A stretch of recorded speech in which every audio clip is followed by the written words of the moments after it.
Alors, cette petite capsule va servir à montrer comment démarrer dans un traitement de texte votre questionnaire pour votre épreuve intégrée complément CSS. Donc, l'idée, c'est que pour faciliter la correction de votre promoteur, vous allez le démarrer dans le traitement de texte et puis après le convertir en Google Form. Il y aura une capsule pour ça. Mais ici, je vais montrer que la notion de liste hiérarchisée, ou enfin ça dépend des traitements de texte, ou numérotation hiérarchisée, va vraiment vous aider. Je le ferai dans Word et aussi dans Writer de LibreOffice, parce que tout le monde ne dispose pas de Word et c'est un excellent traitement de texte très puissant, Writer aussi. Alors, j'ai un peu préparé le travail dans le sens où, comme d'ailleurs je vous y encourage, j'ai mis le titre de ma future, enfin de ma problématique, enfin je fais simple.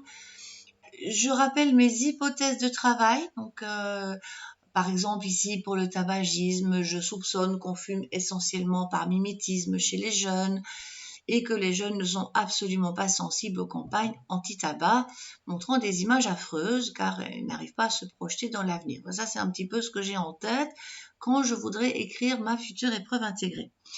Alors, en gros, votre questionnaire se découpera en 3 grandes sections.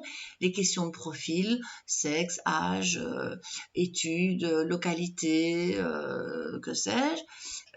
Les questions portant sur la connaissance du sujet. Autrement dit, connaissez-vous les campagnes anti-tabac, Intel, connaissez-vous l'association anti-tabagisme pour les jeunes, enfin toutes sortes de trucs, ou bien avez-vous une idée des maladies possibles liées au tabac. Donc ce genre de choses va tester si vos répondants connaissent votre problématique. Et enfin, les questions portant sur les hypothèses de travail, ce sont celles-là qui sont les plus importantes. Donc, il ne faut surtout pas les négliger parce que c'est en croisant les questions de profil et les questions portant sur les hypothèses de travail que votre future analyse croisée sera intéressante.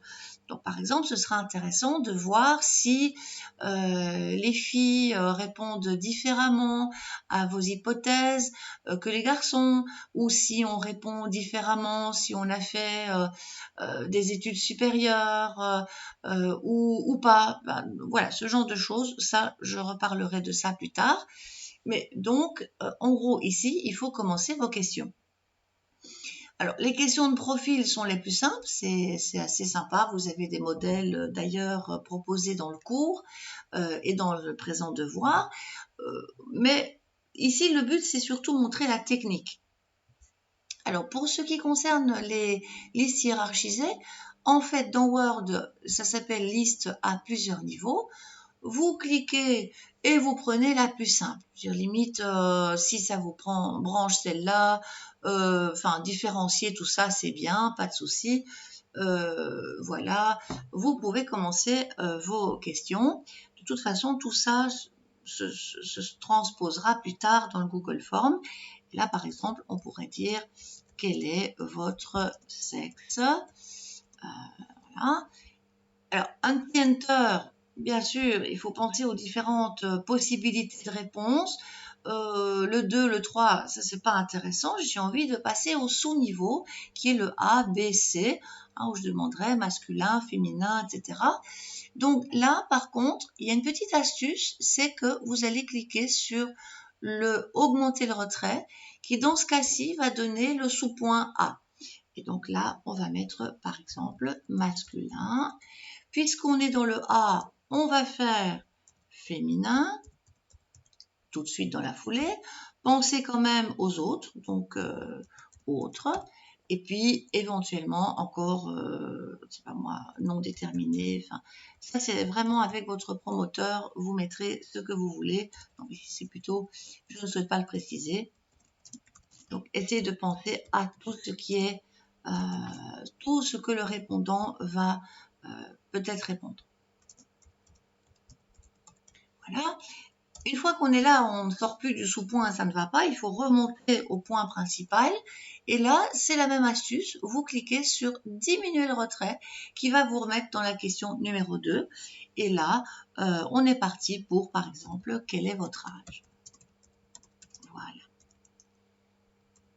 Là, je vais aller un petit peu plus vite. Si je fais ça, je vais faire des blablabla pour du n'importe quoi pour vous montrer que ça fonctionne très bien. Si vous avez envie en fait d'un peu espacer les questions, pas de souci, vous aurez à un moment donné le sous-point qui apparaît, mais un enter de plus va vous délivrer. Enfin, quelques enter de plus vous délivre de la chose, des numérotations.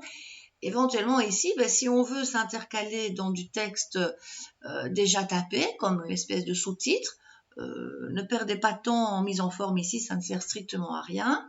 Là, il faudrait redemander la liste numérotée. Donc là, on reclique. Donc là, on va reprendre, je pense que c'est celle-là, je ne sais plus ce que j'avais pris finalement. Voilà. Et là, par contre, vous aurez peut-être une mauvaise surprise. Enfin, ça semble être une mauvaise surprise, mais pas de souci. Il y a une petite icône d'option qui apparaît, et si même elle disparaît, à un moment donné, plus tard, vous pourrez faire un clac sur ce numéro et demander de continuer la numérotation. Donc, même par après, même en rajoutant des questions, je vais un peu le tester. Voilà. Même en disant ça je fais d'un coup, ces deux-là, je les mets en retrait, il n'y a aucun souci, ça fonctionne très bien. Donc on avance, on diminue les retraits pour que ça redevienne une question, et ainsi de suite. Voilà, donc là on voit un peu comment ça se construit. Donc petite remarque évidemment, si maintenant j'en rajoutais une parce que votre promoteur vous dit attention, faut rajouter entre la 2 et la 3 quelque chose, pas de souci, vous revenez ici et vous redemandez la numérotation. Donc voilà, c'est bon. Et de nouveau, éventuellement, il faudra faire un clac dessus, continuer la numérotation. Voilà. Au passage, on voit bien que si jamais il fallait reprendre en faisant un clac, on peut même redémarrer à 1, enfin changer d'avis, définir la valeur de numérotation, tout ça, ça fonctionne très très bien. Voilà, ça c'est en ce qui concerne Word. Ça clôture cette petite capsule. La prochaine va montrer comment on fait ça dans Writer de LibreOffice.